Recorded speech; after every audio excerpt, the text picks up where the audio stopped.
Hello everyone, my name is Steven Zapata. I'm a concept artist, illustrator, online art teacher, and former instructor at Art Center College of Design. I would like to introduce you to my new drawing course, Form from Imagination, a course designed to help you draw with confidence from your mind. Maybe you want to be a professional illustrator or designer, maybe you want to be a master with a pencil, or maybe you just want to be the best artist that you can be. Beautiful goals, but it's not always clear how to improve the work that you do from imagination. Over the past 6 months, I've taken all of the little eurekas, tips, and essential exercises that gave me confidence drawing from my mind and compiled them into a sequential course. We start with the absolute foundations, covering the scientific nature of light and shadow, how to hatch, how to create flat tones, how to render spheres and cubes, and step by step, we move through combined shapes, complex shapes, organic shapes. We cover how to simplify extremely complex subjects like the head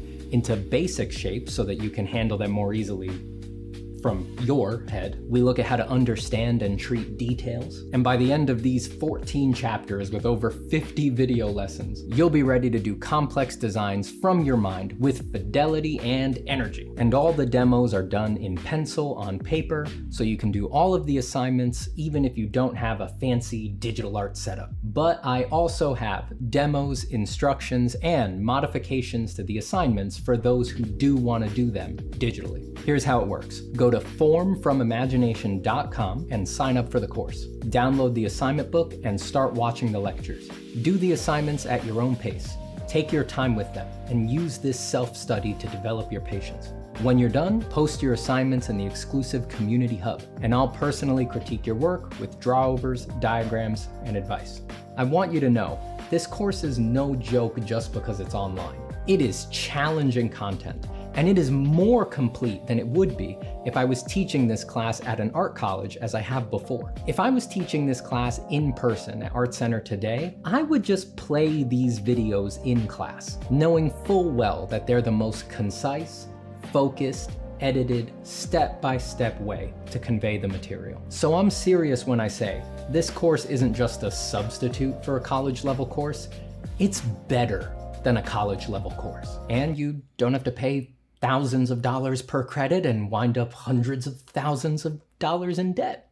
So thank you for checking out the course, thank you for watching this and for your support, and thank you for drawing and making your artwork.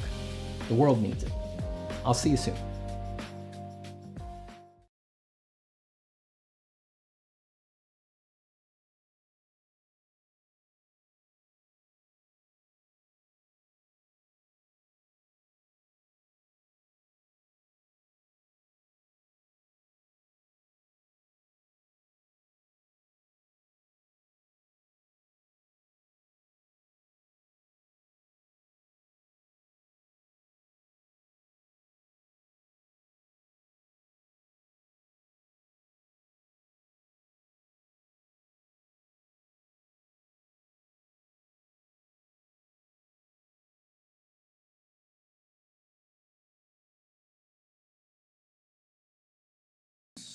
Humans.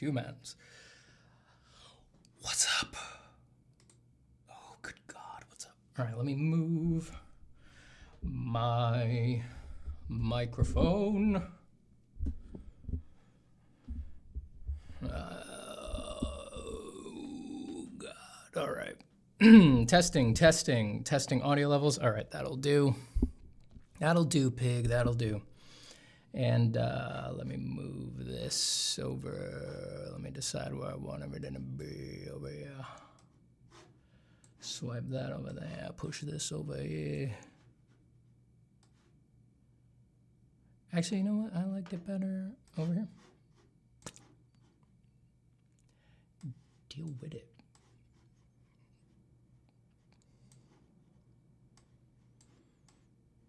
Hello, Renola. Hello, Chady on Fire. Hello, Pedro Sisi, Haru, Stratovolcano, Anarud, Bansal, Haru, Warrington, Fossil Feet, Halak Asylum, Jorge Ramirez, and others. And others.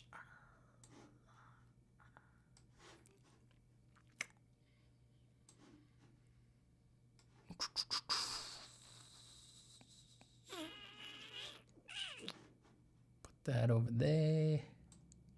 Yeah. I don't know what I'm drawing today. Probably nothing in particular. I am just saying hi because I haven't been around in a bit, and I am going to be in Florida visiting my family for the next week, getting some sunshine. So I will not be around for the next week or so. And then we'll go at it hard when I get back. I'll be doodling some afflicted villagers today, I think, but we'll see about that. I reserve the right to change my mind at any time, as always.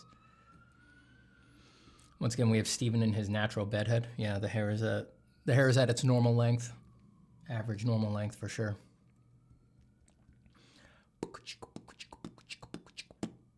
Draw Jon Snow, please, says Zane. I've drawn him many times. If you go back through like my Instagram and stuff like that, I have a bunch of Jon Snow drawings. Don't mind me while I just drink some tea to get hyped here. And by hyped, I mean just not ready to take a nap. Philip Lowe says, does form follow imagination or does imagination follow form? Form follows imagination, I think.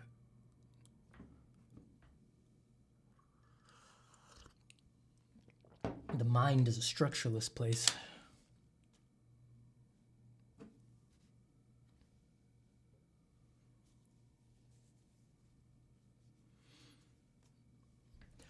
But I don't know, that could go a lot of different ways. Let me put a little musica on here.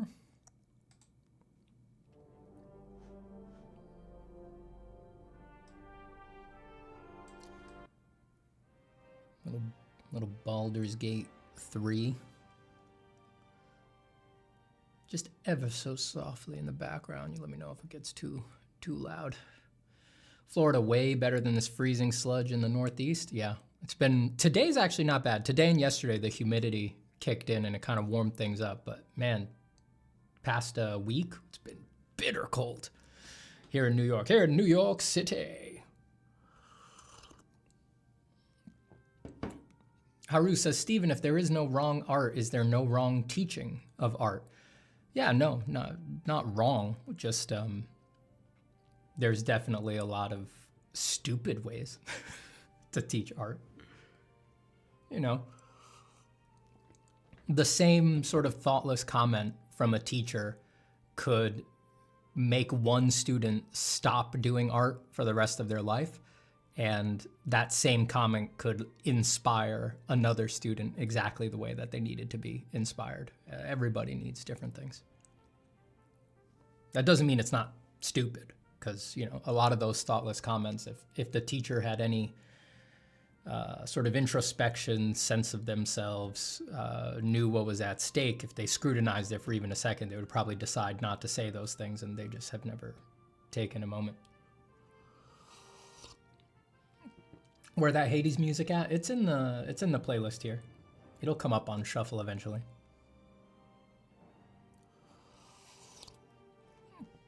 Stephen, good hair, but no beard no mo. Yeah, I don't like having the beard. I prefer to be clean shaven. I'm just too lazy to shave every day. So I usually let like 2 weeks of stubble grow out and then I'll cut it. It's my usual MO.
pencil case is my eraser and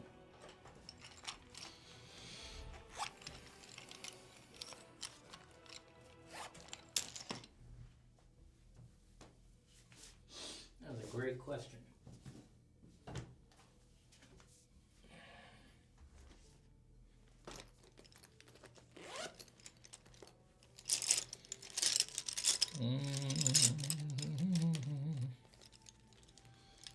Hold on, I think I left it out in the dining room. I'll be right back.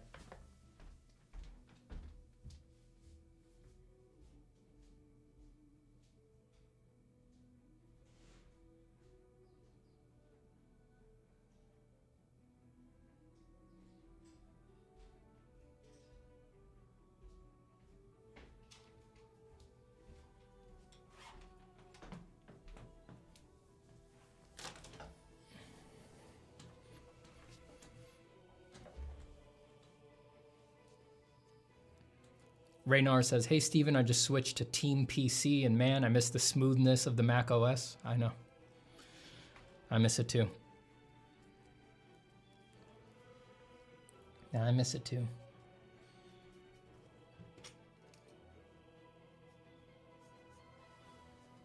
You know, you got to make trade-offs. Or you just got to decide what you need more at the time. Do you need a computer that actually feels nice to use?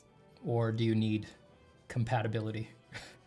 Do you need to actually be able to use all the stuff that's out there the way that it was probably programmed for?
Wake says, just want to say thanks for the help and push to keep drawing.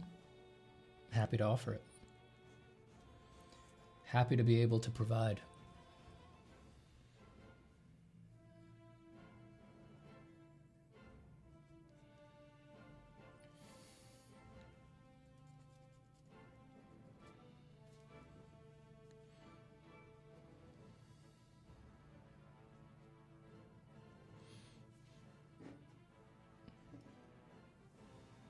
Drink Woder says, Steven, don't draw a female goblin. Don't. Never, ever. You got it.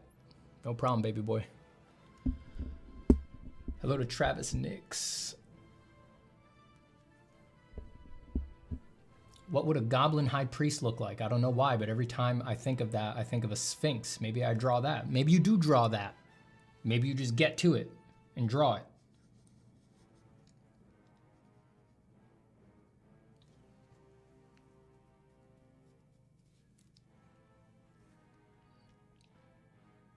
Pedro Sisi says, if there is no such thing as beautiful or ugly artwork, good, bad, what improvement means in art? To communicate better? I mean, you decide the terms of your improvement. Whatever the terms of your improvement, all right, we're having the subjectivity decision. Think about it this way. You have to decide the parameters of what you consider improvement to be. Whatever you decide, more refined lines, values that align more with the nature of physics, compositions that do A, B, C, D, things like that. Every parameter that you choose, an artist has made a successful career. Careful about the word success, right? Everybody means different things by that. Do they mean they're popular? Do they mean they have historical impact? Do they mean they made a lot of money, right? So we'd have to filter that out. But somewhere in the history of art, there is an artist who has made a successful career out of doing exactly the opposite of all of those parameters. So yeah, improvement is just you pick parameters. It's not an absolute. It's not what everybody should be doing. And you just play your game.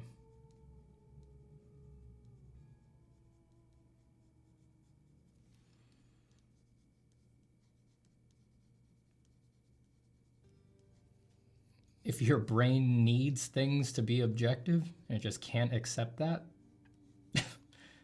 good luck. I don't know why you picked art.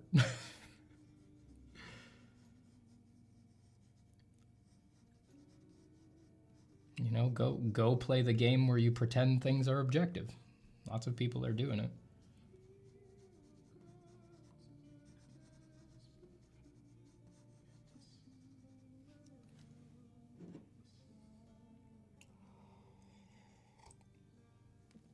Shady on Fire says, I didn't want to go out of bed until you started streaming, man. Now I'm a sketch. There you go. You got to do it. Oh, you got to do it.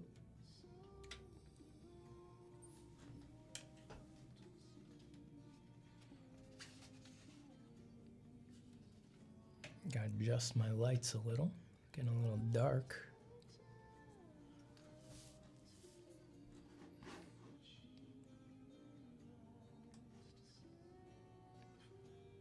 Get out of bed. Go draw. Or whatever the hell it is that you feel you need to do today. Go do it.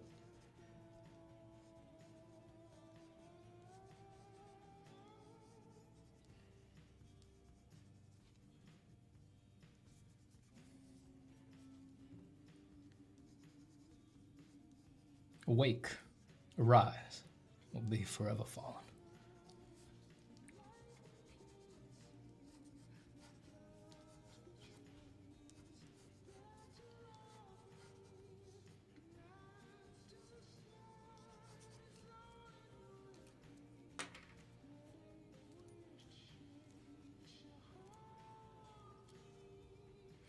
Jerry Lecco Art says, yo, I heard recently that at Art Center, there was an assignment where you have to draw 500 spaceships. Did you have to do this assignment, LOL? No, not that one in particular, but we had a lot of high volume assignments.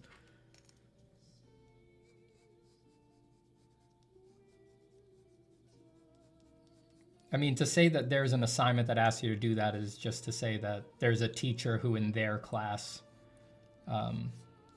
wants you to do that. There's no like, the curriculum at Art Center it doesn't proscribe any particular assignment on like the department level. You know, it's just that teacher wants people to do that.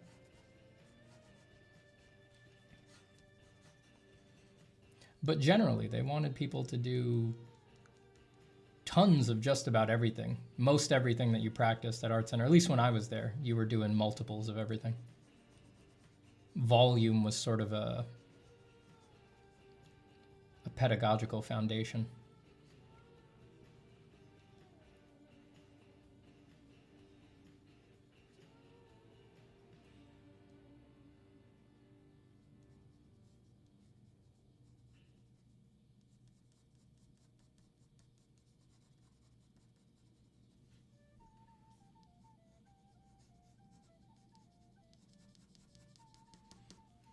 What do you think about tattoo art? Think it's great? I don't have any tattoos myself, but I've seen a lot of cool ones.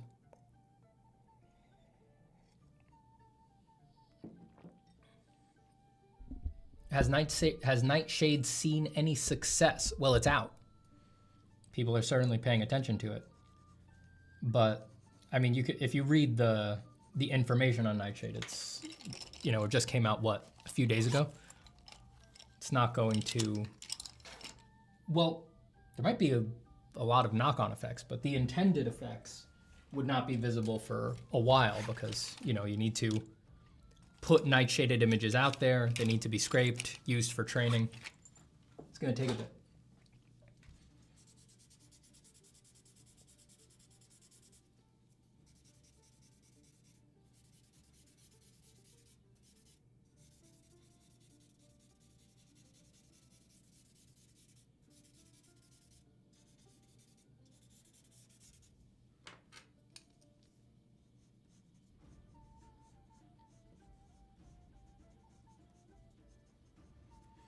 I've tried it. I've already nightshaded a few things.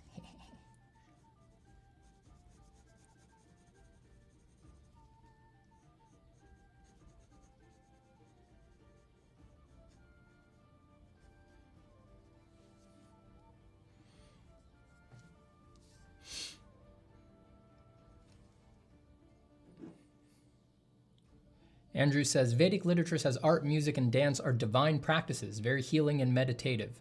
Would you agree with this, Stephen? Yeah, in general, yeah.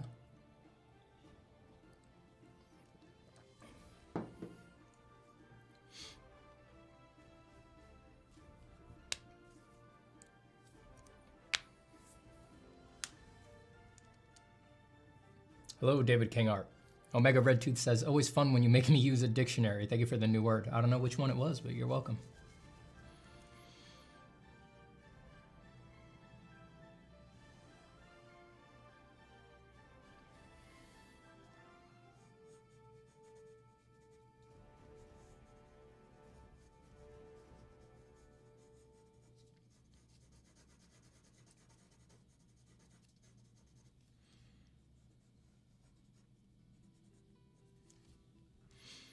Will Heidecker says, Stephen, you should totally check out some of the life drawing events run by the comics and sequential art peeps at the Art Students League one of these days. Tomorrow night, we've got Alex Maleev. Man, I sure would like to. I don't know who Alex Maleev is, but just in general,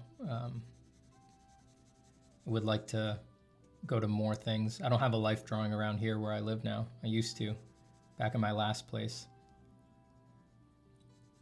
And I attended often, but yeah, a few people have invited me to the Art Students League recently, and I really gotta actually go out and hang out. I've just been so like, how to put this? I've just been so in like not a practice phase right now. I've been in a production phase.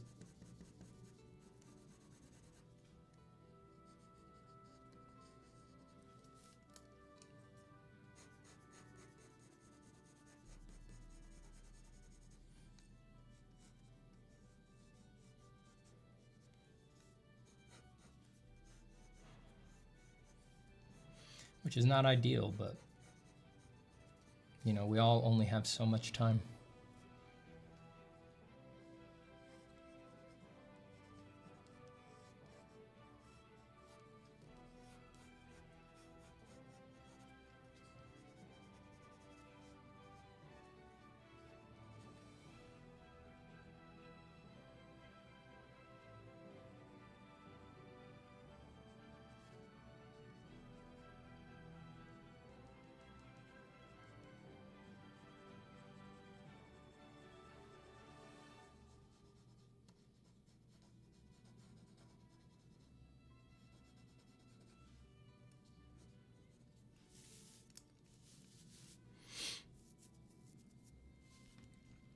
Yo, Steven, what's the best way to transition from drawing from observation to drawing from imagination? Been learning drawing from life and photos in school, and I feel like I've lost my ability. There's no transition. You just draw from imagination. You don't put it off. You're supposed to be doing it all the time. It is a separate skill, obviously, or else people who spent their whole lives mastering drawing from observation and then never practiced drawing from imagination would nail it as soon as they tried it, and they don't. It is a separate skill that needs to be maintained and practiced, and it has its own groove and its own concepts and its own things. You don't transition. You do the whole time. And you run the project of drawing from observation in tandem with it to inform it. And you just run them side by side for your whole life.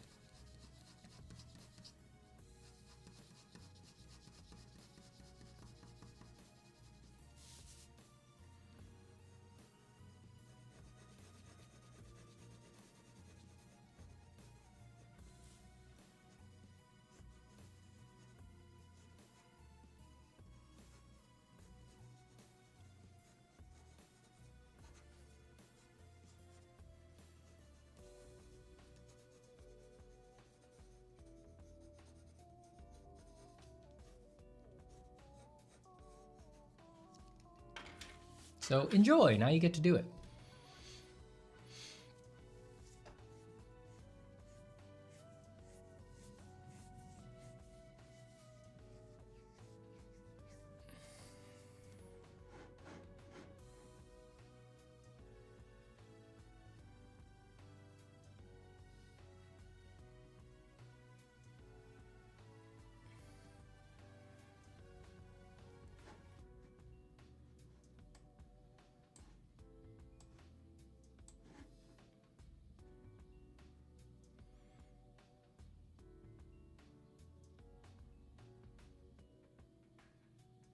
Do you do portfolio or drawing reviews? These days, the only reviews that I do are for my course. I do reviews of the assignments in my course. That takes up a huge amount of time. Right now, I don't really have time to review other portfolios or drawings at the moment.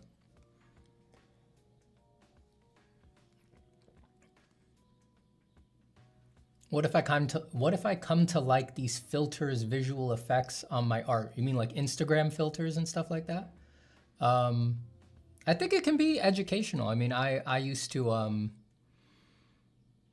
have a habit of, you know, every day when I get up from if I'm doing a drawing that takes multiple days, every day when I end the session, I take a photo of it with my cell phone so I can look at it while I'm, you know, on the toilet, while I'm driving, while I'm doing 60 on the highway, whatever, and sort of think through the piece. And I had a habit of putting it in Instagram as if I was gonna post it and just clicking through the Instagram filters and seeing how, because most of the filters are just gradient maps, right? So they sort of reassign what value particular values in your, what value and color particular values and colors in your image are going to become. And that just sort of accidentally creates interesting compressions of certain value groups. At least that's my interpretation of what the filters are doing. And I would just learn from it. If I saw one that I thought was a more aesthetic compression of a particular area of the drawing, I would consider, maybe I'll try to get that effect on the actual paper. Yeah, it was a good diagnostic tool. It was an interesting diagnostic tool.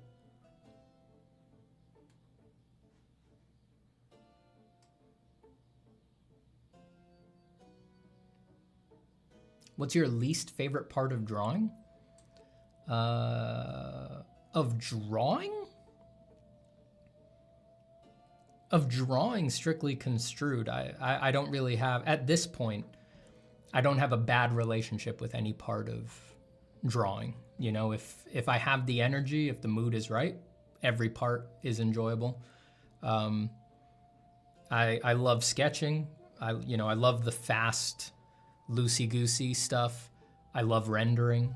It took a while to get there, but once I reconfigured my process so that rendering added information instead of being a sort of mechanical reaction to the line drawing, rendering became just as fun as sketching.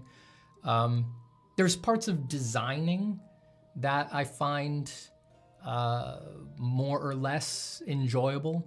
Like there's definitely a part like later on in designing something where you need to sort of buckle down and get honest with yourself and investigate every part of the design and say, does this actually make any fucking sense? Like, it looks cool, but does it actually make sense? And this would be different for other artists because they might make more sense from the start. But I don't make a lot of sense in my drawings early on. I'm very open to just putting thing in the design for purely aesthetic reasons. So for me, and this is a personal failure, I find I have to do a lot of rework and adjustment in that stage. And it can just be a lot of redoing things. And yeah, sometimes that's fun. And it's always fun when you rework it and it looks better. But yeah, it's definitely a reworking process that takes a long time for me. And yeah, it's less enjoyable than the other parts of designing. But drawing strictly construed, I don't really have a problem with any part of the drawing process anymore. I like them all. That doesn't mean I'm good at them all. I just mean that I find them all enjoyable.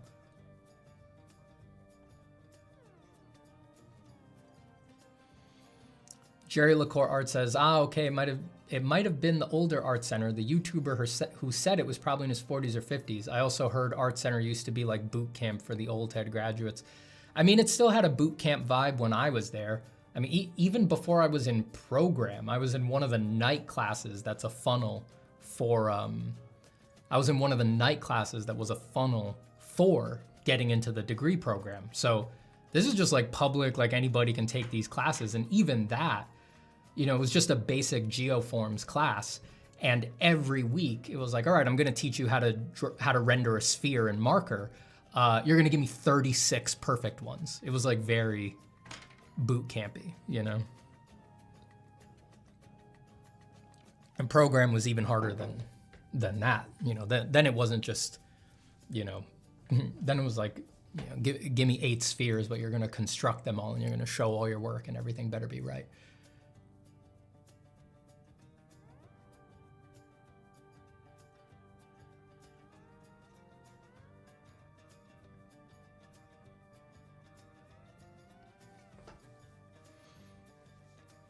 Sorry, I'm a little behind on questions here. Any gaming recently, Steven? I've been playing this Portal 2 mod that recently came out. No, I haven't had time to play. I've been trying to work hard on this project that I'm working on. But that'll only last until the Elden Ring DLC comes out. I'm not gonna be able to resist that.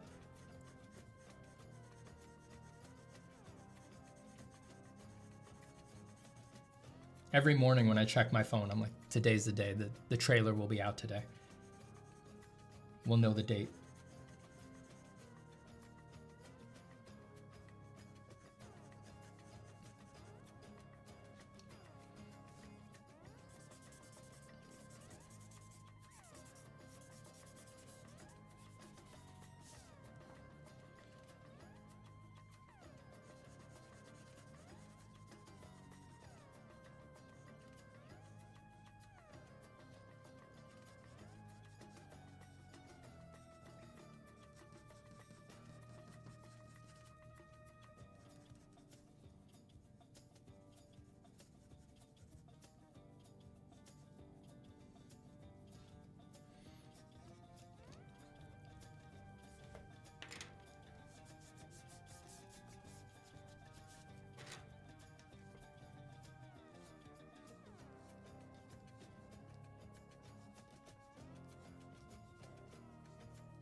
Oops, sorry, I was off camera there.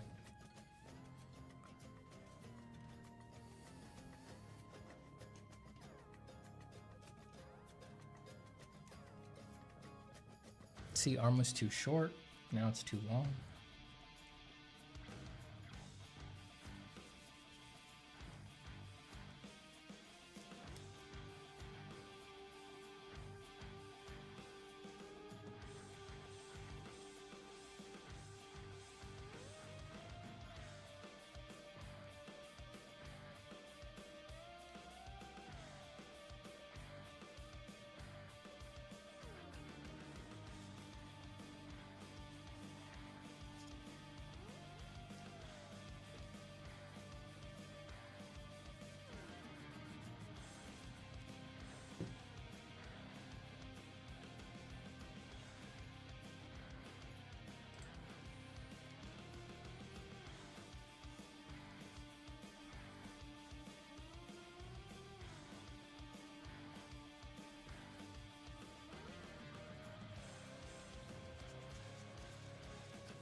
Tumas says, any specific exercise to improve line quality on a screenless tablet? To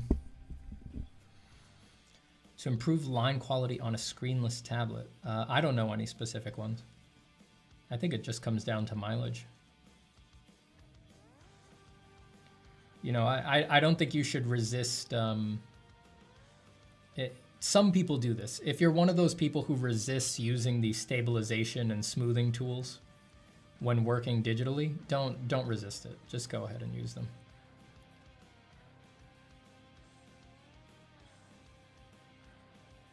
If they work for you. So, some of them are better than others, you know?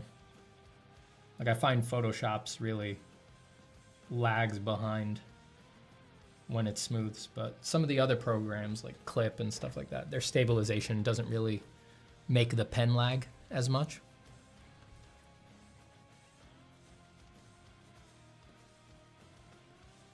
It's like you're using a screenless tablet. You're never gonna have the amount of control that you would have if you were on a piece of paper. So like, don't pretend like that's some ideal you should be able to get to, and then for the sake of your ego, just avoid these stabilization tools that are made for literally exactly this problem.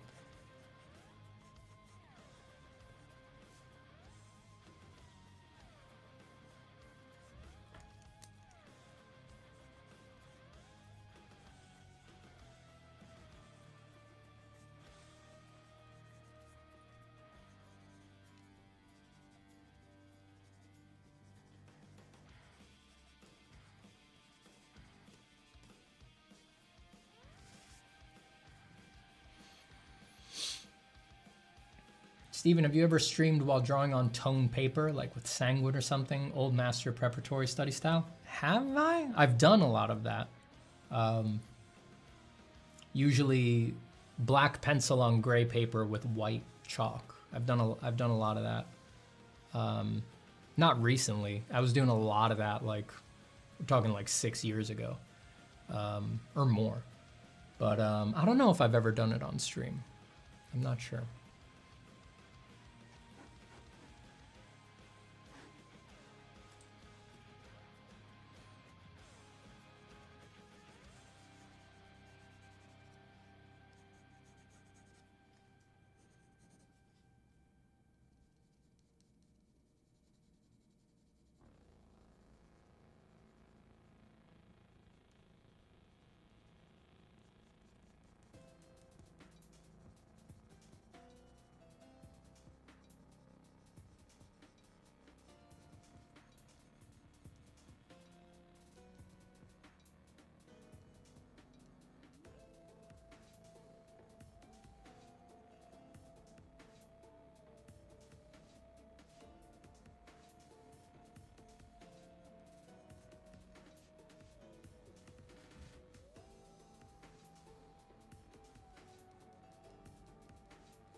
And another piece of paper. Or we could do the sketchbook, but I'm finding my sketchbook a little shiny right now. It's bothering me.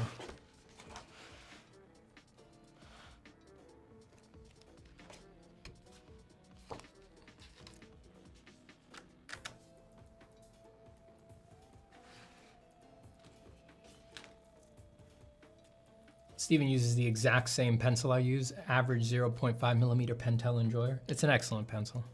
I mean, it's the pencil I've been using longer than any other pencil, so I just have tons of mileage with it. I can always go back to it. I know its weight. I know how the lead's gonna go down.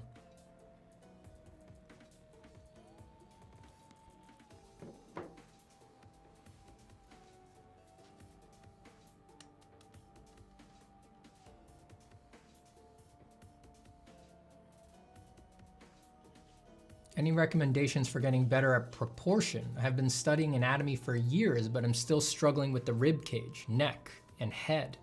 Thanks for the stream.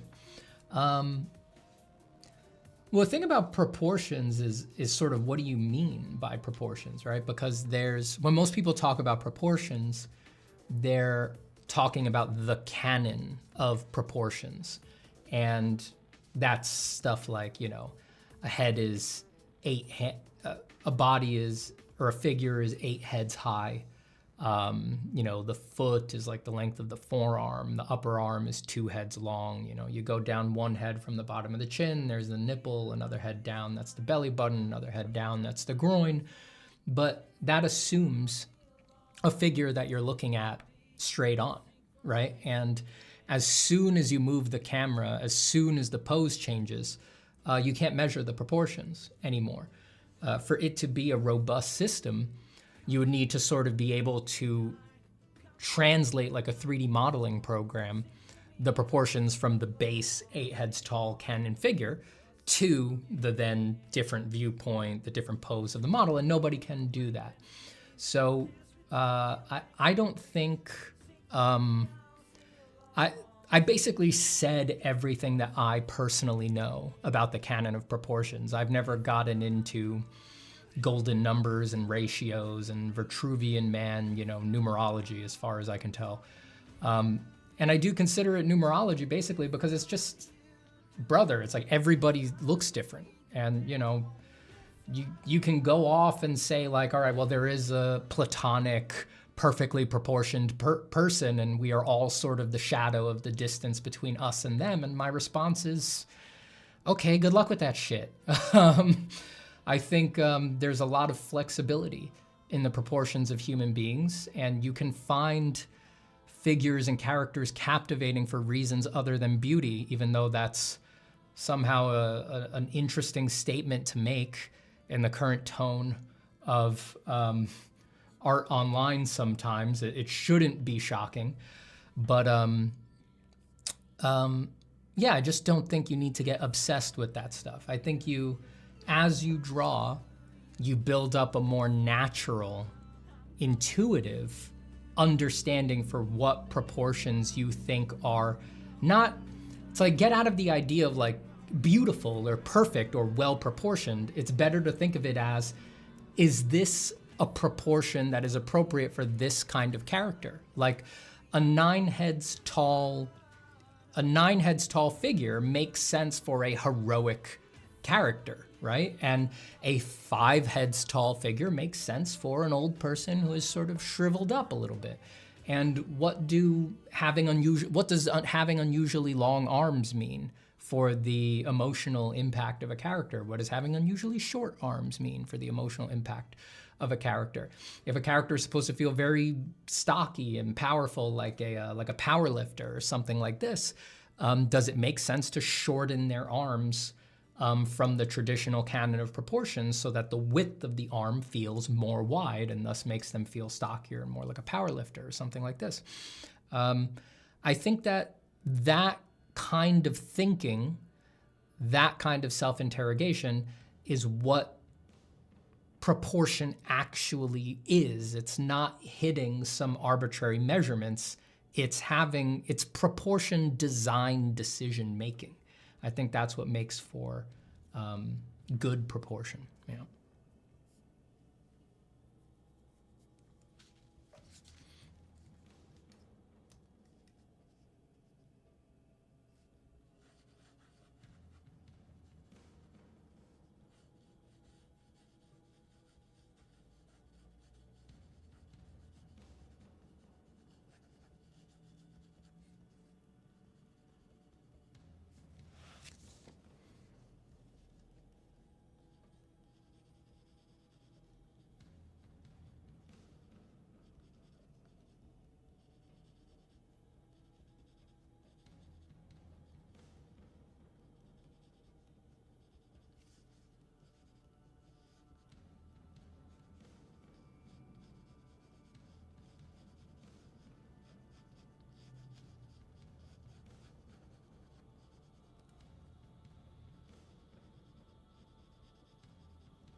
Hello, Silver Soul Singer.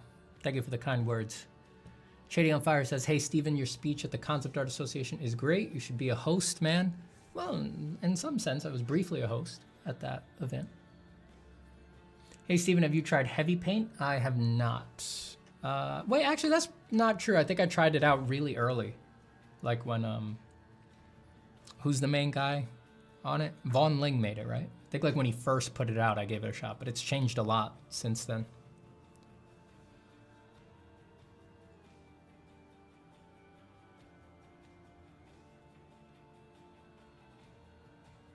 You should draw your hair. The form on it is low-key fascinating. I've drawn it a few times.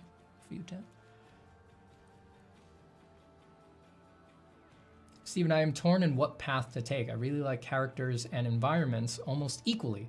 Is there a job where I would get to do both if I'm looking for stepping into the industry? Well, on the drawing side, yeah, I would say there's a lot. Well, I mean, not a lot, but a lot of drawing positions these days don't ask you to specialize too much. You know, like a concept artist on a gig will usually generally be invited to do concepts for both characters and environments and things like that. Being exclusively a character designer or drawer really limits your opportunities because almost any kind of project has more environments than it has characters. You know, just the typical way a story is told or a game is played, you've got a smaller set of characters that move through different situations. So yeah, there's usually room for people to draw environments for sure. But as to what specifically that would be, I mean, it depends how you want to work, you know, like storyboard artists have to handle both character and environment and things like that, but it's in a much more cursory way. You know, if you're trying to do finished pictures, you're rarely going to get to do them as a storyboard artist. If you go into sort of doing marketing illustration and things like that, most marketing illustrations need to show multiple aspects of the project. So they tend to show environments and characters and props and interactions and things like that. So that would probably be a good way to go. But yeah, it depends how you want to work. Do you want to sketch? Do you want to do highly finished things? Do you want to design? Do you want to do illustrations? Like, it's contingent on a lot of stuff. Omega Redtooth says, brilliant explanation of intuitive proportion, gold. Are you opposed to drilling proportion and turning it in your mind to develop the imagination to do such tasks, or just jump into the deep end? The advice I usually give people is just jump into the deep end. Like the main thing holding most people back on any particular drawing skill is not some series of prerequisite studies that they needed to do. The thing holding most people back is that they don't spend enough time doing that thing. It's like, if your goal is to draw dynamic figures in extreme perspective and still have them feel proportionally correct, right? You know, there's something to be gained from looking at the flat counter proportions and doing boxmen and things like that. There's something to be gained, but that something to be gained is at max 5 to 10% of the lift of doing that kind of work. And 90% to 95% is always going to be just spending a huge amount of hours in the space of that kind of work. There is no substitute for hours spent problem solving that particular issue. And most artists keep themselves from ever getting there because it goes wrong once and they bounce off and they have all of these intrusive thoughts that are like, oh, well, it went wrong because I don't know how to do A, B, C, D, E, F, G, and I need to go learn, I need to go do this. It's like, there's something to learn, but it went wrong because you haven't spent 1,000 hours inhabiting this particular problem-solving space. That's really why it's going wrong, and that will always be a barrier to executing it well. So if you haven't built any level of comfort in that zone, you need to start. You need to start. That's why I always tell people, like, if drawing from imagination is on your to-do list and for some reason you're not doing it right now, you need to begin immediately. You never should have stopped. It never should have been off the table. You need to be practicing it the whole time. It is amazing how much simple shame about bad drawings fucks up people's whole path. People think that's not supposed to happen. People think they're supposed to be doing great drawings the whole time. And so they sort of do this backward step where it's like, all right, great cubes for a year, great cylinders for a year, great perspective grids for a year, great, basic shapes of cars for a year. And they forget to practice the real thing for all of that intervening time.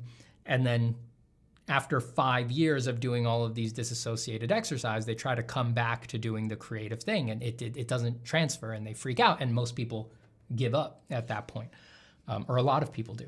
So you've got to avoid that. You've got to avoid that.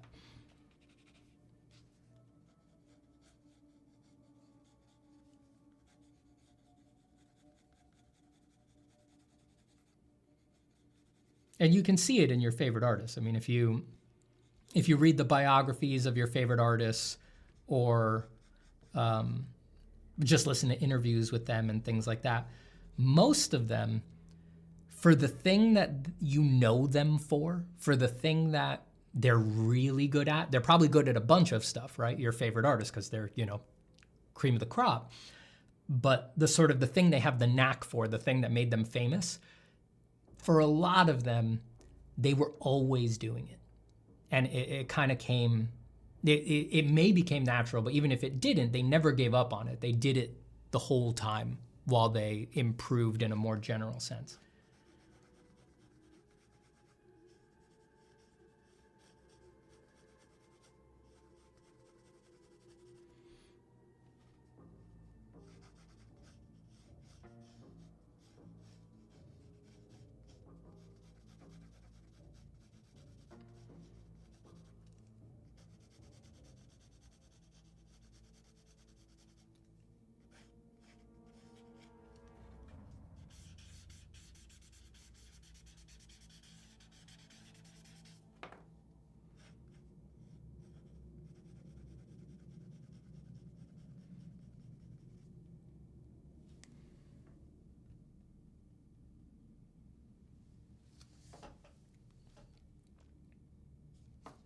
Moyo says, every time you talk about what not to do, you are just describing my life story. So frustrating. That's why I'm here, baby. That is why I'm here. Because I know people need to hear it.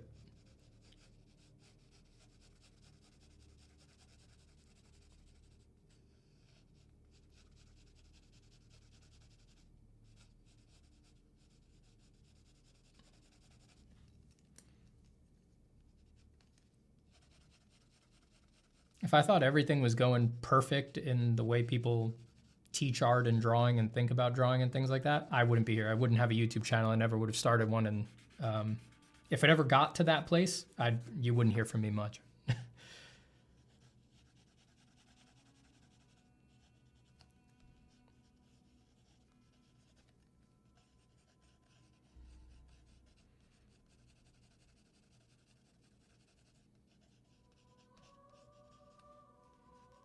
And people who have been listening for a long time, years at this point, they know that I'm always willing to repeat this point over and over and over again. I've said it at this point hundreds of times on the channel and on streams and things like that. And it's because it is the point.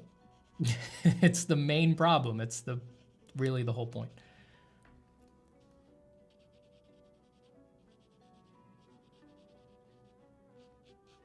I've got to have infinite patience to make the point.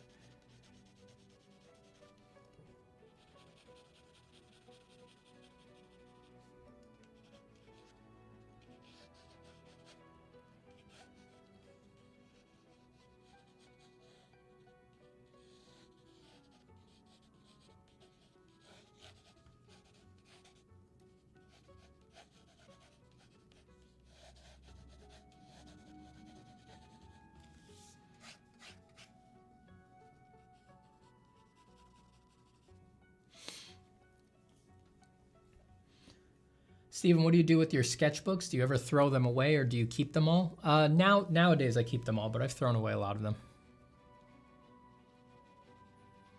I never really look at them. I just keep them for, I don't know, posterity's sake.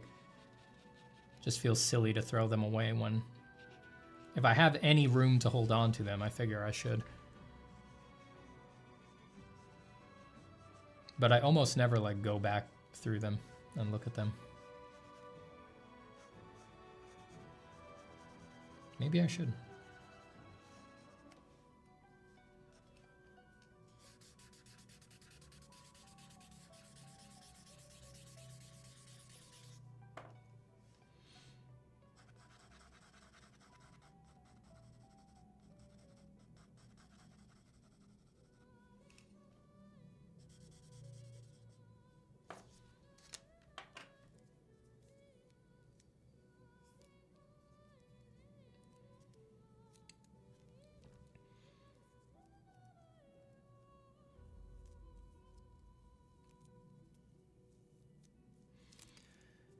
Marilex says, hello, I have a question regarding the exercises in your course. Since you're telling me to do one best piece of drawing I can make, should I do every exercise until I feel like there is a little bit of progress and back there in the future, like go back there in the future?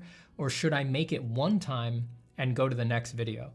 I mean, I really, the context of the course and the pedagogy of the course, don't spread yourself thin. Like I think it can be appropriate to do like little thumbnails sometimes. Like if you want to practice it in your sketchbook before you give it the real go, like you could do it almost this big. Right? So that's tiny. I mean, that sphere is barely a centimeter tall, right? And you can sort of make sure that you're getting like, all right, I'm plotting this to be front lit. That's gonna be core shadow and terminator. There's gonna be reflected light building up down there. I'm gonna black out the whole background. Here's the cast shadow. And I know the cast shadow is gonna wanna be, I need to make sure that the cast shadow feels darker than the form shadow.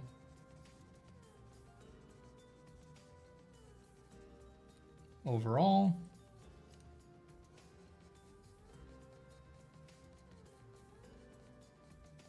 I'm gonna need to soften the Terminator halftone transition until it blurs out nicely. Form light, you can use the blending stump for this if you know you're gonna use the blending stump when you try it. You're gonna drop in a specular that's different from the center light. You know, you can go pretty far refining something in a little thumbnail size, right? But the good thing about doing it this small in your sketchbook, and it could take, you know, 5 minutes flat or less, right? Is that you haven't stolen the energy of the real deal from yourself. I want you to avoid creating this habit of going into a drawing and being like, well, this isn't the real deal. Like this is supposed to be kind of, you know, not really giving it my all, not paying enough attention, you know, we'll just kind of see. Like that's appropriate. That's appropriate in a lot of other contexts. But if you make that habitual, it's gonna be difficult to ever just commit and say, what's the best sphere I can do? Because the best version you can do is the only one that actually shows your skill level, your current skill level, and what the distance is between that and what you need to learn. So if you really feel like you have no experience, you've never drawn a sphere before, you've never rendered anything before, do a few of these. Like just give it a little shot, tiny, just so you can get in the rhythm of like, what the fuck do I need to do? Like I'm gonna lay in the form shadow first, then the cast shadow, I'm gonna make sure that's darker. Then this, I'm gonna come out of the Terminator, and then I'm just gonna render at it. Like there's only a few steps in these basic forms. So you can test run it like that, tiny, and then go for it big, right? And if you're a beginner, yeah, there's gonna be, you know, you're not gonna hatch super beautifully. You're not gonna get the most refined, transitions that you could. But when I give feedback and stuff like that, I don't really kill people on that stuff. I rarely comment that people's hatching is sloppy unless it's really out of control. I have a lot of, especially in the early assignments, I'm just looking for, are the modeling factors where the hell they're supposed to be? And are they the correct relative lightness and darkness? Like, is the core shadow darker than the reflected light? Is the reflected light dark enough that it doesn't leap out when compared with the light, with the form light? Is the cast shadow darker than the form light overall? Does the specular reflection have enough value space? Does the diffuse reflection leave enough value space for the specular reflection to pop off slightly? Like, I'm just looking for those relative considerations, and I'm not getting caught up on, you know, the niceties that come from having 30 years of experience moving your fingers like this. You know, I don't really critique people on that stuff.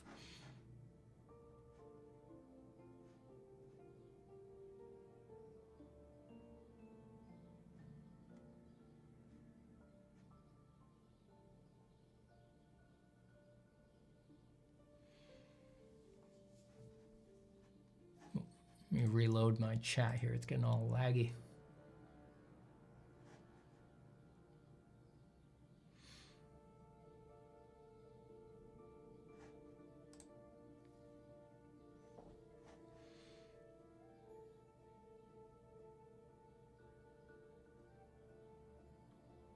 Yank says, Steven Zapata, where does the man end and the hair begin?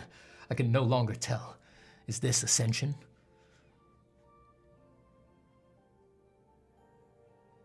It might be. So this is the power of Super Saiyan 3.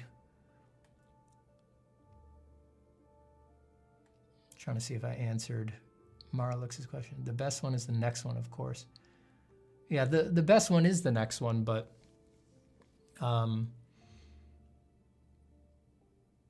yeah, I just need current, like, this was my best, and then I think you can move on. You know, if you're gonna get caught up, like, all right, I'm gonna do my best sphere, and then my best sphere again, and then my best sphere again, and then my best sphere again. It's like, you're gonna get stuck forever. You can always do a nicer, more refined sphere. And you'll know in your guts if you made a mistake in the attempt that you know you could have fixed, that you could have done better, right? You'll know it in your guts. And sometimes people redo it when they do that, but it's not strictly necessary, you know? But yeah, I generally think give each one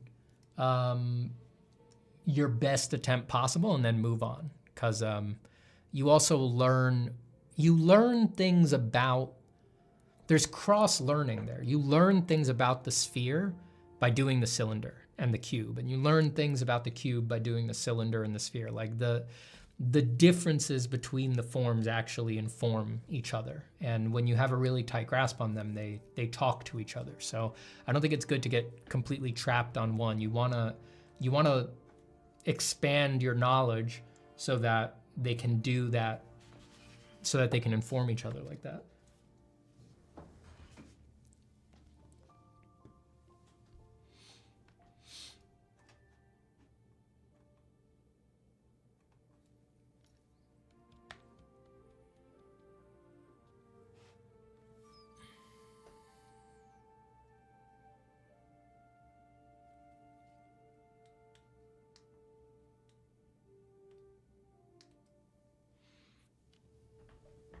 Hello, Arctic Monkey. Steven, do you ever have trouble getting sleep? Not usually. I mean, sometimes, but I'm pretty lucky in the sense that I'm a good sleeper for the most part.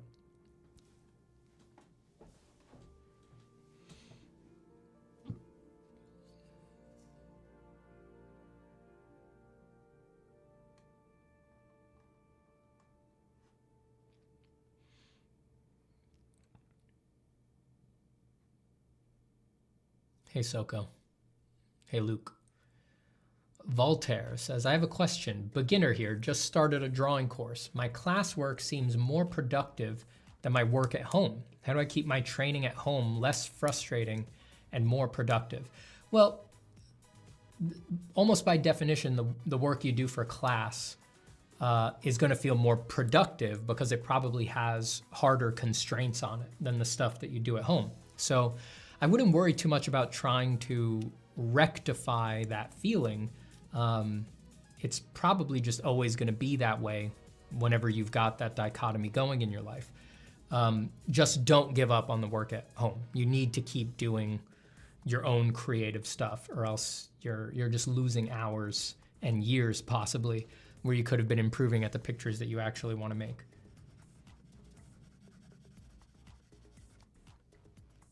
It's like there's a reason people get stuck doing nothing but studying for a long time. It's because it's easier. It feels better a lot of the time because you just feel like you have these objective measures, and you know, you have something to show daddy so that he'll be proud of you, and just it's less emotionally damaging than trying to pour your heart on paper and it not living up to your taste. But ultimately, you're gonna have to pour your heart. You're gonna have to do your pictures. So get used to it now. That's what I say. Don't ever backslide into a period where you don't do that, where you don't do your pictures.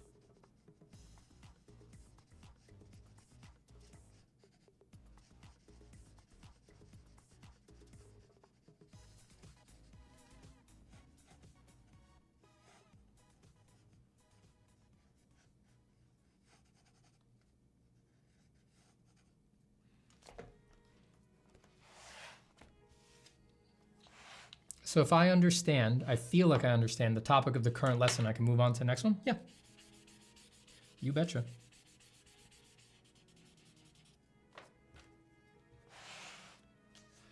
I mean, no, I'm not expecting, I'm never expecting a perfect sphere or any other assignment from anybody, you know?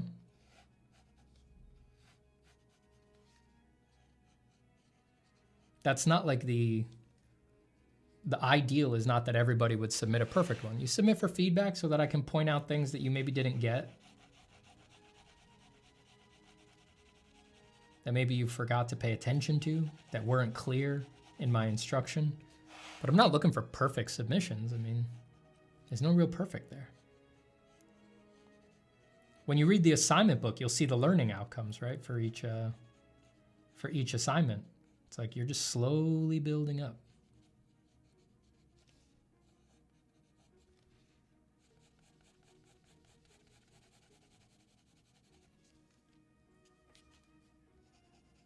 It's like the big thing for me on the sphere is understanding the relative values of the modeling factors. It's like if you get that, the sphere can look pretty shitty, but you're probably ready to move on. You know, we can continue to have the discussion about did you really give this your all, right? But just on a pure learning outcomes like curriculum syllabus level, if you have the relative brightnesses, if you have the relative values of the modeling factors, you're probably good to go.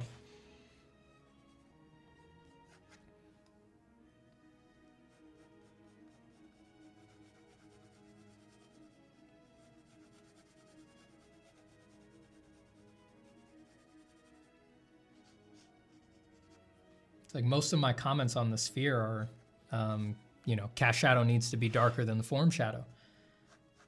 Core shadow needs to be darker, needs to be closer to the value of the ambient light.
Arctic Monkey says, I'm working on an illustration right now and I realize that me making refined pieces is just me redrawing the same thing over and over. Is this normal? Do you still work like that? It is normal, especially if you're doing digital, where you can just redraw on the surface as many times as you want. Lots of people do it. But even pre-digital, a lot of the traditional drawing process for refined pieces was you do a sketch and then you would do separate studies of every individual aspect. So the individual figures, animals, things like that. There's a lot of redrawing in the traditional practice. Hello, Autumn Rose.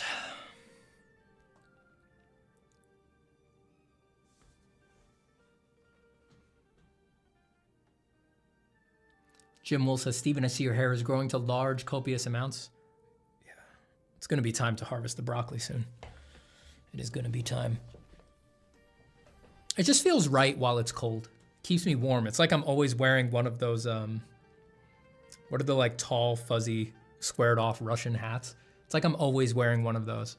I like it for the cold, but I've had fun pushing it as far as I can, but I know that once it warms up, even spring, I'm not talking summer, once nice weather comes in spring, I will not tolerate this. I'm very sensitive to heat, so it's gonna get harvested soon.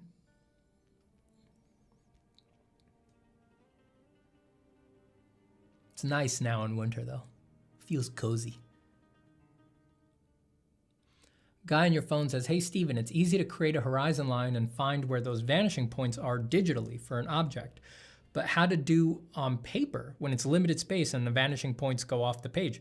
You literally just put the vanishing points off the page. I mean, the people who have had to do this professionally, like architectural draftspeople and things like that, you tape your piece of paper to a big table so that it can't move, and you just find the vanishing points off the page, and you put pins in your table or drive a nail through your table or mark it with some other kind of thing, and those are your vanishing points.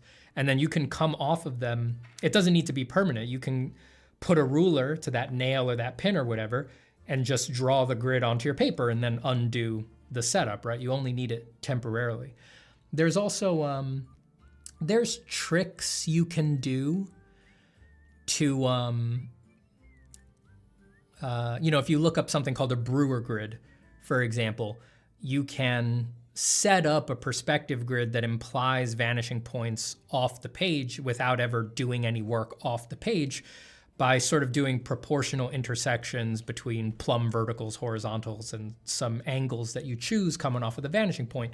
But when you do that, you are guessing the vanishing point. The only way to be sure about it is to actually go out to the distance and find the vanishing point outside the piece of paper. Yeah. But yeah, that's just how people have always done it. It's not that big of a drag once you realize you can just draw the grid and then undo the setup,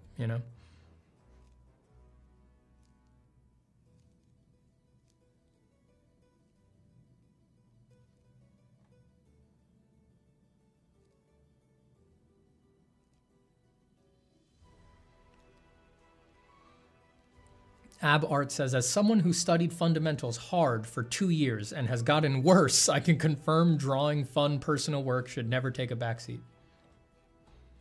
Affirmative. Correct. Absolutely. Absolutely. Boodle moodle. Boodle choodle. Trummel dummel. As someone who's... Nope, I already read that. Feel like I can shade a sphere relatively well, but when I try drawing a human, it just looks off. Well, they're very different things. Very different things. Hello, Yankee. Constantina says, hola, Stefano, ¿cómo estás? My name is Steven. Estoy bien. The modeling factors are all but photons in my eyes, says Lack Asylum. That's all it is.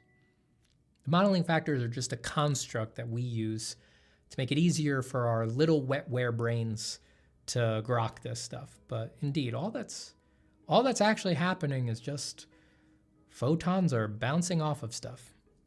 And that is the only thing that creates the illusion of form. It's just photons hitting things. That's it.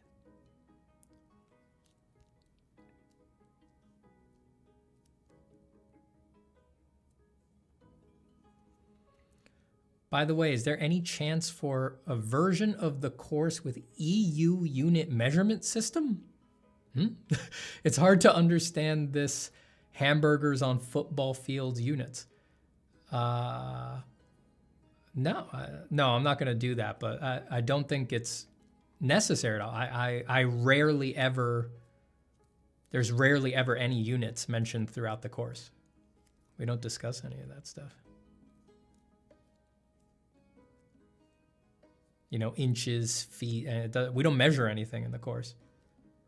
Probably the only time I ever use units in the course is mentioning casually, like, you know, maybe the sphere that I drew is 3 inches wide or something like that. But besides that, we basically never use units. There's no measuring in the course. There's certainly no measuring for any of the perspective stuff.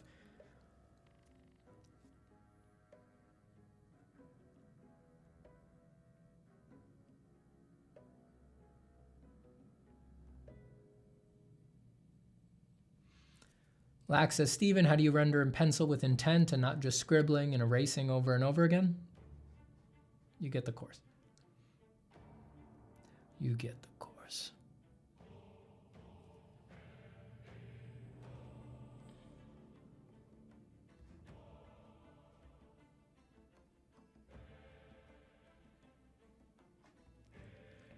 Which brand of lead do you use in that mechanical pencil? I use the Pentel high polymer. It's just the stuff that it comes with in the store. I don't put special lead in it or anything.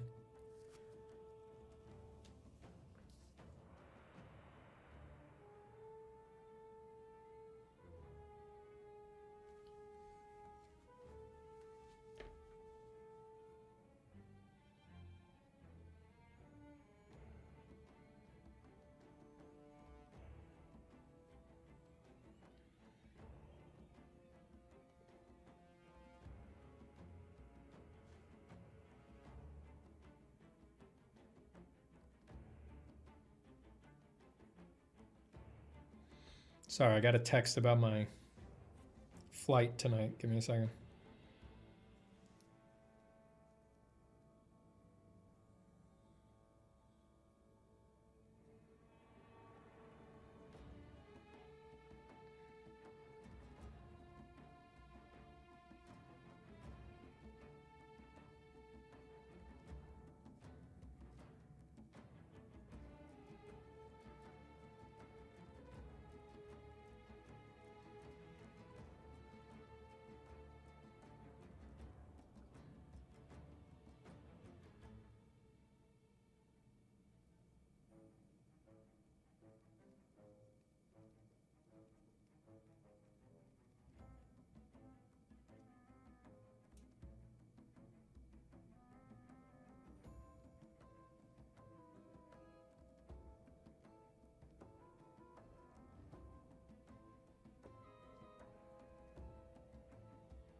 Autumn Rose says, hey, Steven, been feeling down about my perspective skills lately and try and turn to writing like I suggested in one of your videos, LOL, but I feel guilty and lazy. Don't feel guilty. It's perspective. It's complicated. There's no useful reason to guilt yourself in art.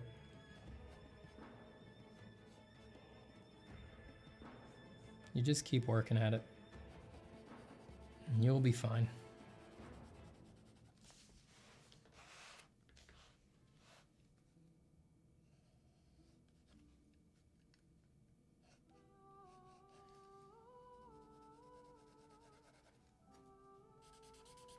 Artists definitely have a, at least as far as I can tell, we have a tendency to be guilty people, people with guilt complexes.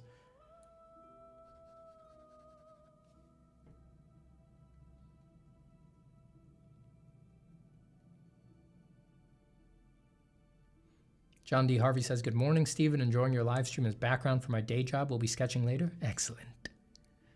Excellent.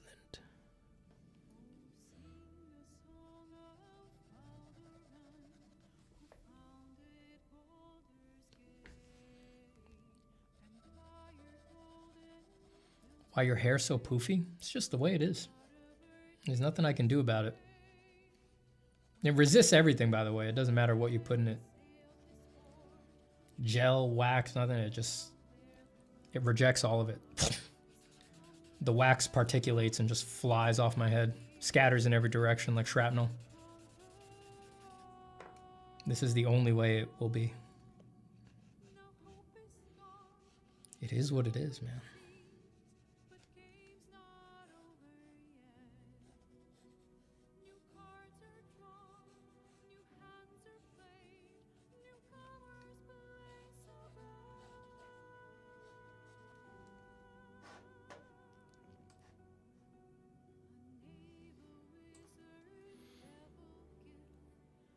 I'm going to be going to a Bekchinski exhibit in Wroclaw soon. They have 45 original works there. Oh, that's going to be awesome. I don't think I've ever seen a Bekchinski original. Maybe I have at some random exhibit and I just forgot, but I don't think I have.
Froggy, hello Froggy. Steven, did you play Pal World? No.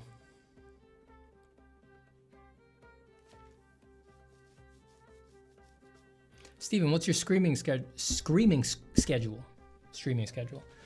Draw-alongs overseas were difficult, sadly.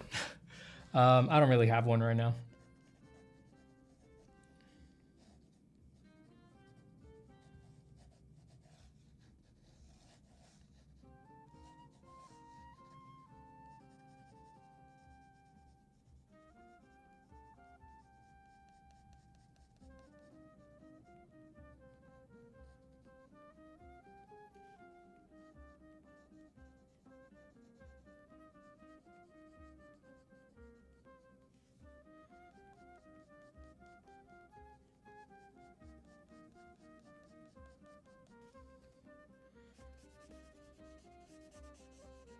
I would like to stream more, but I'm in the middle of doing a lot of design work. And it's very hard to design on stream.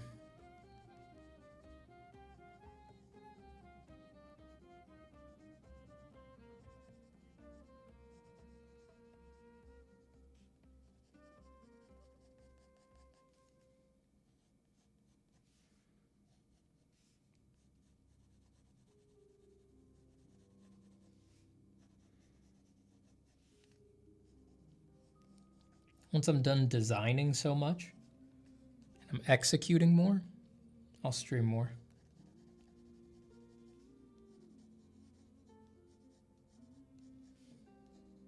And then maybe then I'll have a set schedule.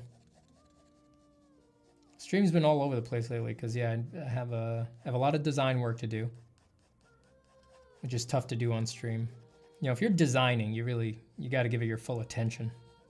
You know, I can only give it about 60% of my attention if I'm doing it live and answering questions and sort of following along with chat.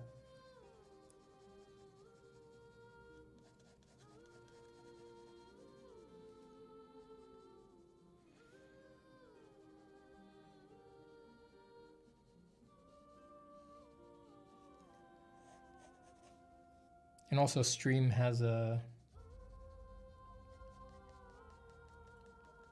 not been great for the channel lately.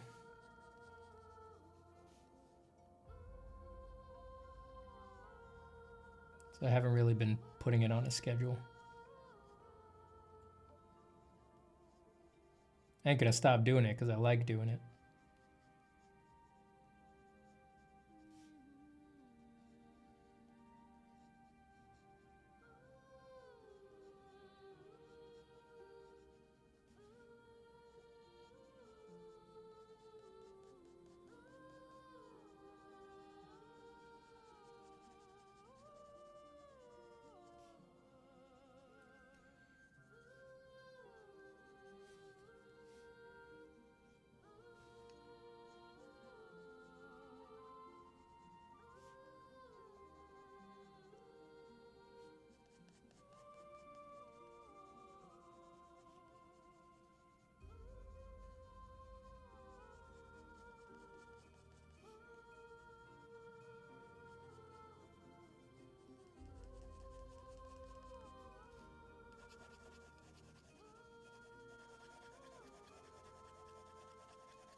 Any advice on a screaming schedule? Like, when should I schedule my daily screaming? You know, that was a form of therapy for a long time.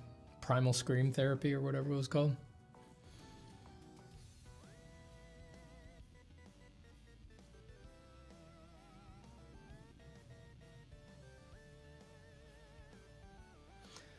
Black says, Steven, is talent really a factor in the professional field as an artist? How does it correlate in an industry chock full of freaks who just worked hard and spent their entirety in pursuing the craft?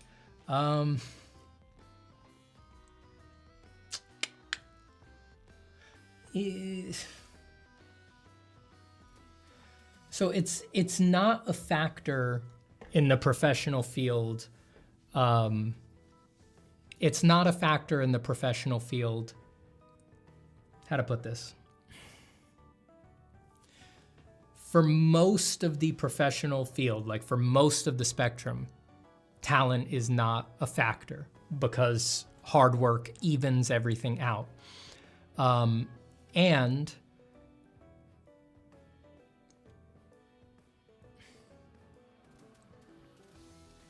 at a very high level of what it's possible for an artist to do, a lot of jobs, you know, we're looking at this through the professional lens, a lot of jobs can't afford to pay you to do the best you can possibly do. It's sort of naive or just not really the truth of the industries to think that you're always going to be doing your best work on every job. It's like that's only for very particular careers, right? You're for a lot of careers, you're going to do the intensity and quality of work that fits the budget and the deadline, right? That's the reality of the situation.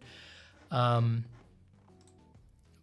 all the way at the top, and I reserve the right to change my mind about this, but this is my honest viewpoint on this based on everything that I've seen so far in my life and the people that I've met and the artists that I know. And I mean, who knows? This really could change because I'm only, you know, in my 30s and, you know, most of my data, you know, I've had the good luck to talk to a lot of very advanced artists, be friends with them, pick their brains, things like that. But, you know, masters tend to be older, right? And most of my data for like the nitty gritty of people's day to day and things like that comes from more people my age, like my peer group, my cohort, that's sort of going through the art machine right now. So new data will come, but just to give my current viewpoint, all the way at the top, talent does matter. I mean, I do think some people just, talent's a weird word and everybody means different things with it, but there is some special thing that some people have, and it's not generalized, right? It's a special particular thing. It's like they've got a leg up in a particular way of thinking or a way of working, or, a field like color or form or something like this. And all the way at the very top, talent will be the final thing that just makes someone edge out somebody else, because all the way at the top, almost everybody is working equally hard and they have an equally tolerant temperament for the rigors of trying to be a professional artist in this era. So all else being equal, it does seem some people just have more talent, and hard work is not going to edge that out all the way at the top. But I think that's almost just a technical discussion, because it's utterly irrelevant in terms of career, because that doesn't mean they're going to make more money or be more famous. There's lots of people all the way at the top who have less talent than someone else, but they, for one reason or another, have a more robust career.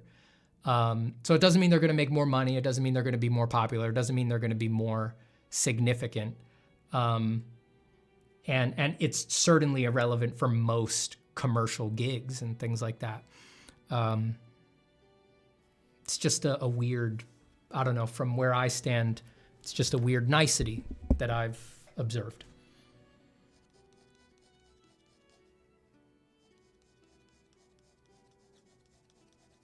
It's an interesting conversation. It's a very interesting conversation, especially once you try to get on the same page about what you mean by talent. I mean, there's just so many other factors than talent that it really does become basically irrelevant.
This is the first time I hear of a screaming schedule. People have them.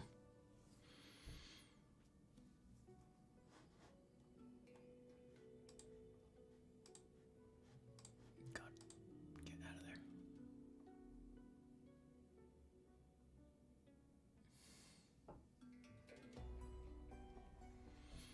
there. Let's see, I missed some messages from Autumn Rose. Autumn says, to add on to what I said earlier, I mean linear form and perspective is very important to me in my art, and I feel sad that I'm not good at it yet. Like I feel like I'm wasting by not doing or grinding it all the time. But I know grinding isn't the answer. It's just hard to resist the feeling. All of your videos are great reminders though. Yeah, don't grind.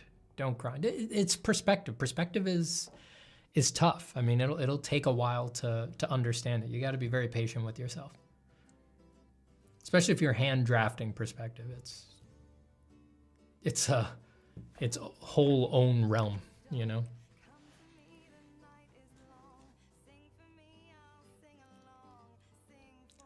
Jovica says, hey Steven, have you thought about making course or video about designing? I don't think there is much great courses specifically about how to do design out there. How to do design out there. If there is, please recommend some. Yeah, I agree. There's not many good ones. I am going to make, people who've been around have heard me talk about making a Principles of Design course for a long time. I am recording. So right now I'm designing, I'm doing the visual development for a project that I'm doing with a friend, and I'm recording everything that I'm doing. So I'm gonna try to turn that into a project design course.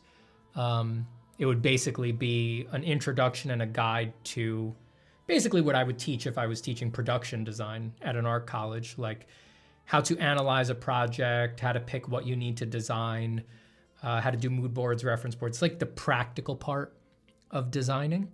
I would like to make that because that's something that can help people very immediately. And then Principles of Design, which I've wanted to make for many, many years, that would be the more philosophical overall part of design. And that, the way I imagine it, it's almost like a non-artist could watch that and get value out of it. It's a very different kind of thing. The first course that I described, like how to design a project, a non-artist wouldn't want to watch that. It would be very pointedly aimed towards people who want to learn how to design nitty-gritty, how to get through a portfolio, things like that. Principles of Design, yeah, would almost be almost for a general audience. Yeah, I mean, I think you'd have to have some interest in art and design, but it'd be much higher level, much higher level.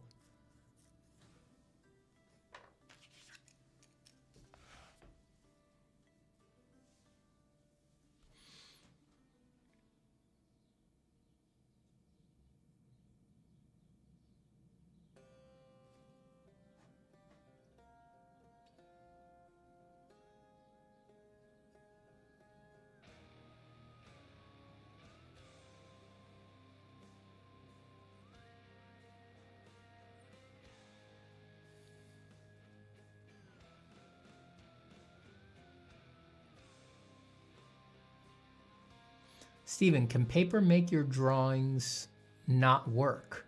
I hate my drawings in this particular sketchbook I bought. They feel messy and I feel I can't go into details because the graphite just blends. Yeah, I think so. Anyone who's taken the course will know that I tell people to get out of cheap paper, get off cheap paper as fast as possible. I think so a lot of people get really concerned about pencils and stuff like that. I feel the differences between cheap pencils, expensive pencils, most pencil types, the difference is like at max a 5% difference between the kinds of drawings you can or cannot do. You know, patience being a given. But paper, I think paper can make huge differences. I know the kind of finish that I can get on my preferred paper. I cannot get that finish on cheap sketchbook paper. It's just impossible. So I think paper is much more important than the tool that you're using for the most part in most situations. And yeah, just get off of cheap paper. Just get out of the sketchbook. I think people should get very used to drawing on good stock early because you need to practice the full extent of your ability to refine and to finish like I said before, you need to spend a considerable amount of hours in that end part of the process if you plan on finishing things nicely. You're not just gonna arrive there one day prepared and nail it. You know, if finishing for you occurs on the other side of 50 hours, right? If finishing starts at 50 hours into a drawing, you need to reach the 50-hour point on several drawings so that you can practice finishing, right? It's not gonna happen before that mark. So I think people need to get on good stock earlier than they tend to and get used to it.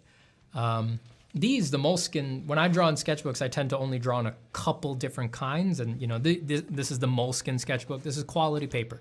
It's very good paper. You can do finished drawings on this paper, but most sketchbook papers don't come anywhere close. They won't let you erase. They won't take abuse. If it lets you erase, it changes the nature of the surface. You can't do a second pass that's equal to the first pass. You want to get on good paper. Good, expensive paper. By expensive, I mean, you know, I don't mean fabulously expensive. I mean, good paper is usually like 50 cents to $1 a sheet. So, you know, if you look at a sketchbook and it's $8 and it's got 150 pages in it, right? It's not that high quality paper. But if you look at a pad of paper and it's, you know, 25 sheets, right? Like a Bristol pad, and it's $30, it's good paper, you know?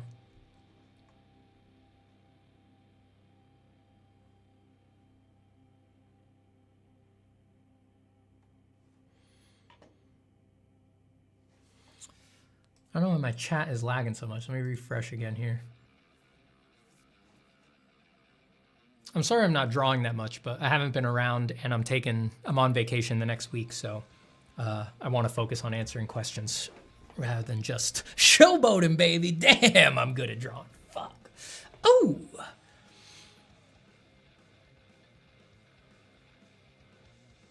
I didn't even middle out. I just assumed I could learn everything on my own. Yeah, most people can't, you know. Some people get a bug in them about, I need to be a completely self-taught artist. It's like, why? Why though? Rowan Lennox says, I feel blocked lately a lot because I feel I will never reach greatness due to being a woman. It seems most celebrated artists are men, or at least draw more masculine things. Yeah, it's unfortunate you're seeing things that way or experiencing that, but certainly there's nothing holding you back. Well, certainly skill-wise, there's nothing holding you back from being a woman. It seems it's the celebrated part maybe that you're worried about? Most celebrated artists are men, or at least draw more masculine things. I mean, I don't know. There are a lot of celebrated women artists, tons, but maybe you're worried about like just men get a leg up, or people are more inclined to praise men or things like that. I mean, that may be true. You know, being a man, I don't know what the counterfactual there is for women, but I'll tell you that at least once you're in the industry, like in the professional realm, I don't know if you're interested in going into an industry, if you're trying to be a fine artist or something like that, but the difference between male, female, women, whatever, it's like, it really does get, again, I'm probably talking out of my ass here because I'm a guy, but at least from where I'm seeing, it's like, you know, it's not like there's male, it doesn't seem like a lot of art teams are like male dominated, and it's very common for the best artist on a team to be a woman. It's like at a certain point, the proof is in the pudding, you know? But yeah, if what you're trying to go into is more influenced by the outside culture and things like that, there might be other concerns there. But there's nothing holding you back skill-wise, if that's a concern. But I think that should be pretty obvious. But if your concerns are more cultural, like are people going to put me down from being a woman or things like that, I think it would really depend. Yeah, how much of the field you're trying to get into is affected by, yeah, people's tendency to elevate people or something like that. I don't know.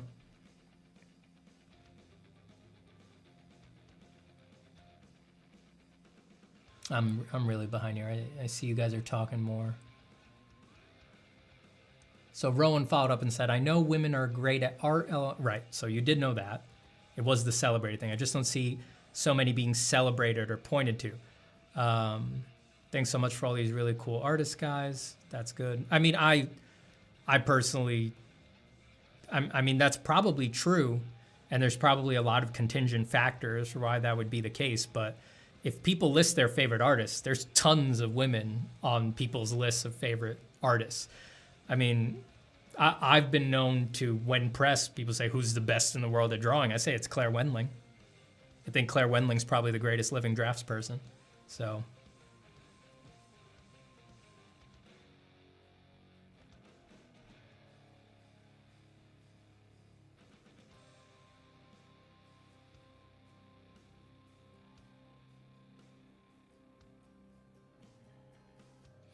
Rowan says, it feels like a lot of art podcasts, etc., mention only men. Well, you know, there's not a lot of art podcasts. Which ones are you listening to? Because I feel like there's just not that many art podcasts. I don't know. I mean, it's probably a distribution problem. See, I don't know why, and I'm not saying why, but it might be the case that there are more, if you look at the pool, there might be more professional male artists than female artists. And then that would sort of create, because of the distribution, it might be that they get mentioned more. But ostensibly that would change if the distribution changed, you know?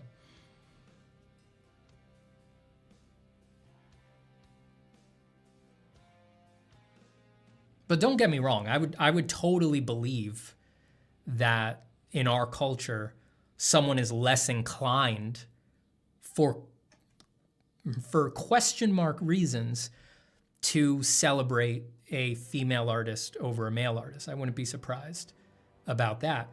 I'm just saying that I think that would vary greatly depending on what industry, sector, niche you're looking at. You get what I'm saying?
Steven, what are you going to do when the aliens arrive? Don't worry about me. Don't even come looking. That's all I'll say. You ain't got to worry about me. Worry about yourselves.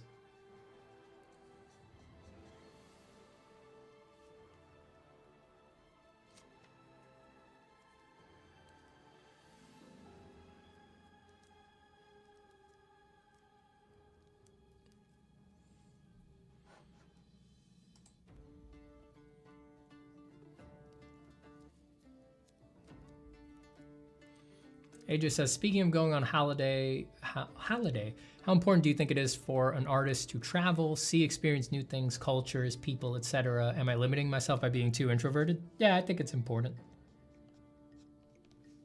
I mean, it's unfortunately a thing that's gated behind, you know, how much money you need, what are your resources, how much time can you take off, things like that, but I think it's very important. I don't do enough of it. It's a very important thing that just temperamentally most artists are, or a lot of artists are sort of gonna not do enough of.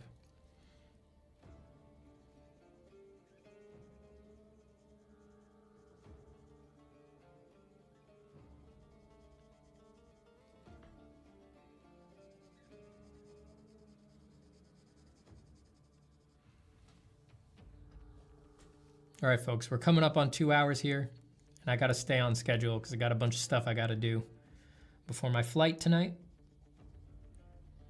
So I'm going to be on for like another 5 minutes. So if you got questions, throw them. I got some errands to run. I got to finish packing.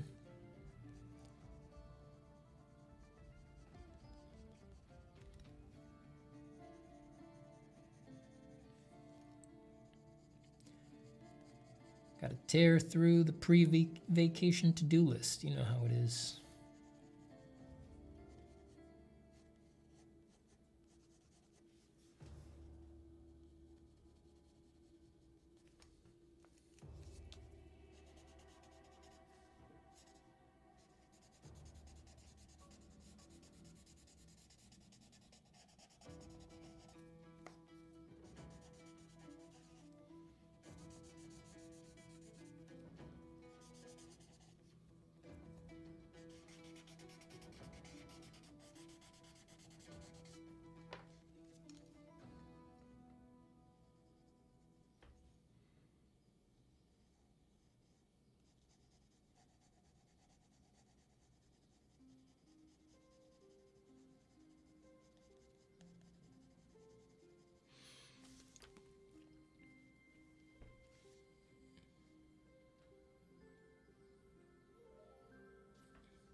Yankee says, hey, Steven, I've been trying to practice drawing from imagination. Should I try to finish a piece / figure completely from imagination as much as possible before looking up gaps in my understanding? I think it's a good idea.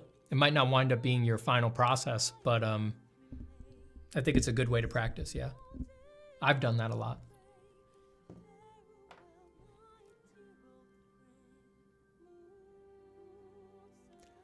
And Schaefer says, I don't know if it's the camera messing with contrast, but whenever I press down hard with a blending stump, the result seems way darker than yours.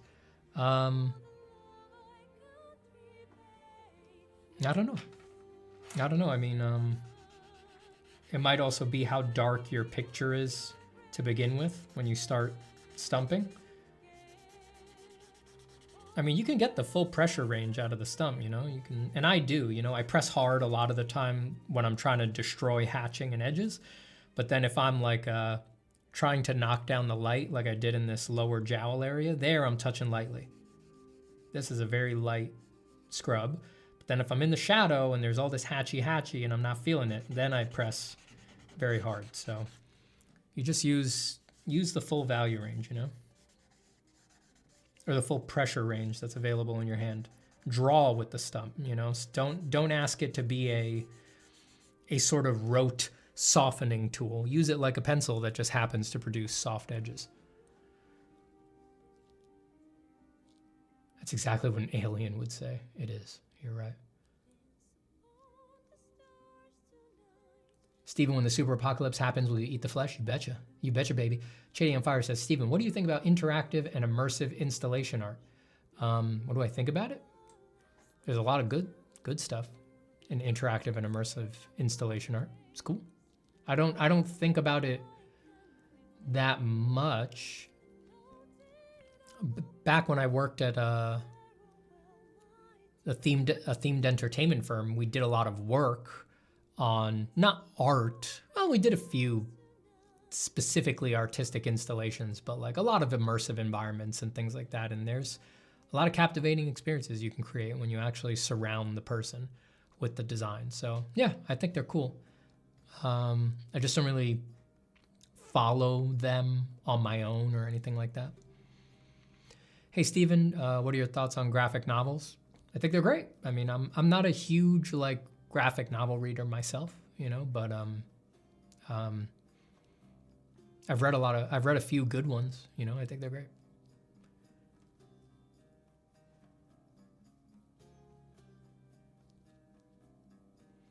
Guy on your phone says, do you think when artists like Ross draws say grinding isn't necessary, it's dangerous advice, or do you agree with him on some level? I say don't grind all the time. I definitely agree with him. Dangerous advice? Definitely not dangerous. You might be using the word dangerous too much.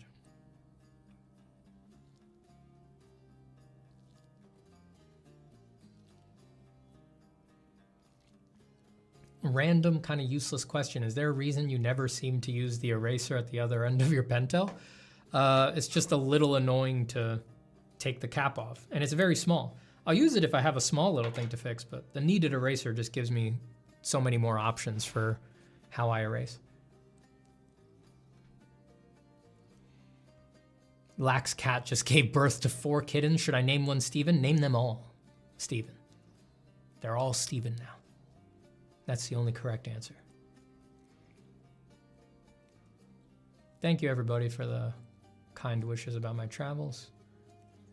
Where are you going, says Mel? I'm just going to visit my family.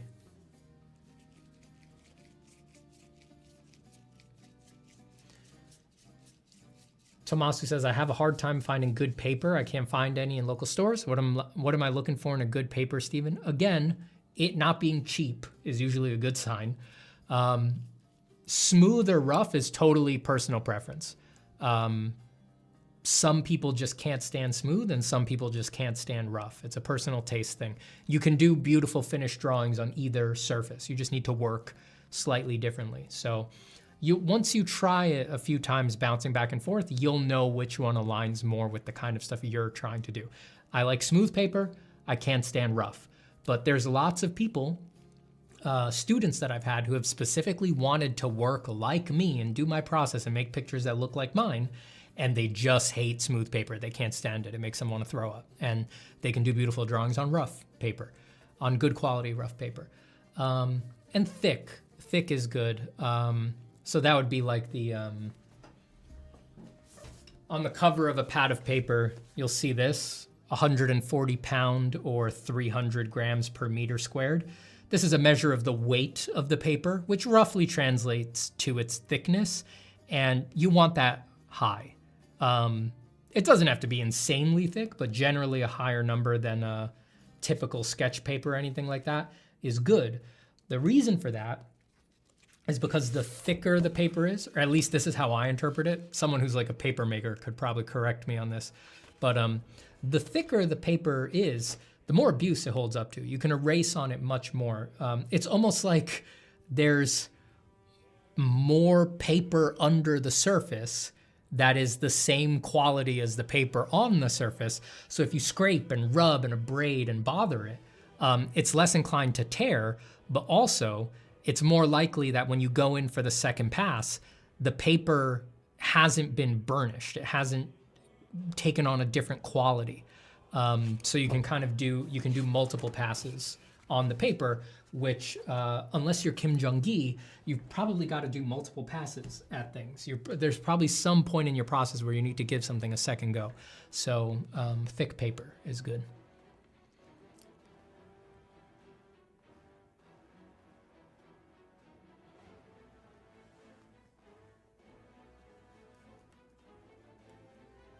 All right, everybody, I gotta run. Thank you so much for being here. And I will see you guys after a week once I'm back from my trip. Thank you, Cynthia White. I appreciate it. When can we buy a print of your work, Stephen? If you go in the description of the stream, there should be a link to my imprint shop. You can find prints there. Is that not true? Did I?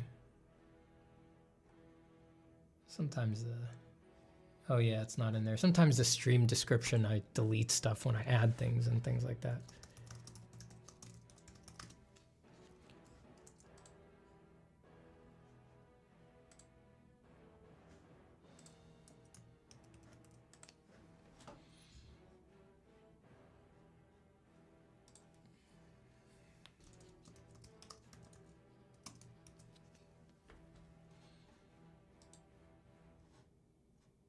There, I added it in the description. If you want to reload, you'll find it. But I've got a print shop. I haven't updated it in a bit, but most of my finished pencil drawings are in there.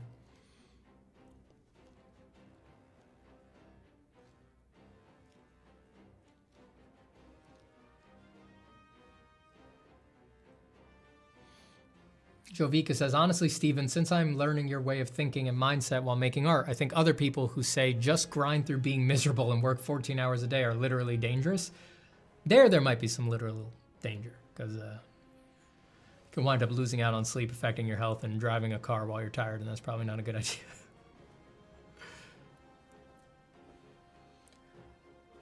All right, everybody.